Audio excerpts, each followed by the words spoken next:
সুন্দর রূপ একদিন নষ্ট হয়ে যাবে, কিন্তু সুন্দর মন কখনো নষ্ট হবে না। তাই মানুষের মন দেখে ভালোবাসুন, গায়ের রং দেখে নয়। মায়া আর মুগ্ধতা মাকড়সার জালের মতন, একবার জড়িয়ে গেলে তার থেকে বেরিয়ে আসা খুবই কঠিন। ষড়যন্ত্র করে কাউকে সফল হতে দেখিনি, তবে ধ্বংস হতে দেখেছি।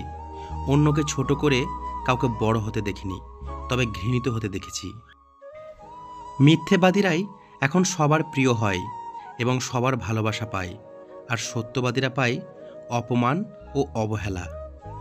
স্বার্থের পৃথিবীতে ভালো খারাপ বলে কিছু হয় না। তুমি যার মন রাখতে পারবে তার কাছে ভালো, আর যার মন রাখতে পারবে না তার কাছে তুমি খারাপ। পৃথিবীর কোনো মেয়েই 6টা গাড়ির মালিক ছেড়ে 6 প্যাকওয়ালা ছেলের কাছে যাবে না। তাই জিমে যাওয়া বন্ধ করে কাজে যাও।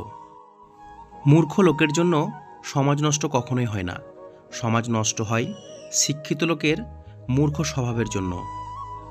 জীবনে যা চাও সব একদিন পাবে, শুধু সৎ থাকো আর কারোর ক্ষতি না করে সামনে এগিয়ে চলো। তাড়াহুড়া করে পাওয়া জিনিস বেশি দিন টিকে থাকে না, আর যে জিনিস বেশি দিন ধরে টিকে থাকে তা তাড়াহুড়া করে পাওয়া যায় না।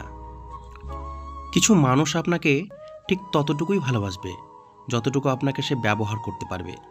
তাদের অসাধারণ ভালোবাসা তখনই থেমে যাবে যখন আপনার কাছ থেকে তারা আর কোনো লাভ পাবে না। শক্তি নিজের কথাই নয়, বিচারে রাখো, কারণ ফসল বৃষ্টিতেই হয়, বন্যাতে নয়। বিয়ে করলে গরিব ঘরের মেয়েকে বিয়ে করুন। অর্থ কিংবা যৌতুক হয়তো পাবেন না, কিন্তু সত্যিকারের একটা জীবন সঙ্গিনী পাবেন। চরিত্রহীন স্বামীর সঙ্গে রাজপ্রাসাদে থাকার চেয়ে গরিব আদর্শবান স্বামীর সঙ্গে কুঁড়ে ঘরে থাকা অনেক সুখের। বেশি টাকা উপার্জন করাটা গর্বের বিষয় নয়, হালাল উপার্জন করাটা গর্বের বিষয়। একজন ভিক্ষুক তোমার দিকে তখনই হাত পাতে যখন তার মনে হয় তাকে কিছু দেওয়ার সামর্থ্য তোমার আছে এবং তুমি তাকে নিরাশ করবে না। মোমবাতি হওয়া সহজ কাজ নয়, আলো দেওয়ার জন্য প্রথমে নিজেকেই পুড়তে হয়। জিন্দা থাকলে নিন্দা হবেই, মৃত মানুষের প্রশংসা তো শত্রুও করে।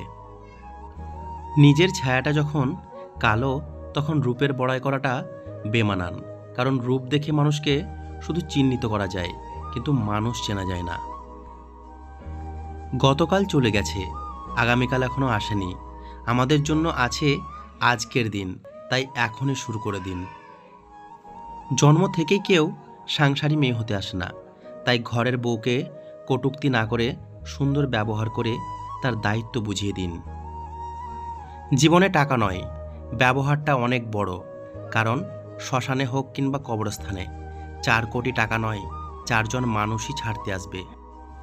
পোশাক হয়ে গেল ছোট, লজ্জা চলে গেল। শিক্ষক হয়ে গেল ব্যবসায়ী, শিক্ষা চলে গেল। মানুষ হলো টাকার গোলাম, মানুষত্ব চলে গেল।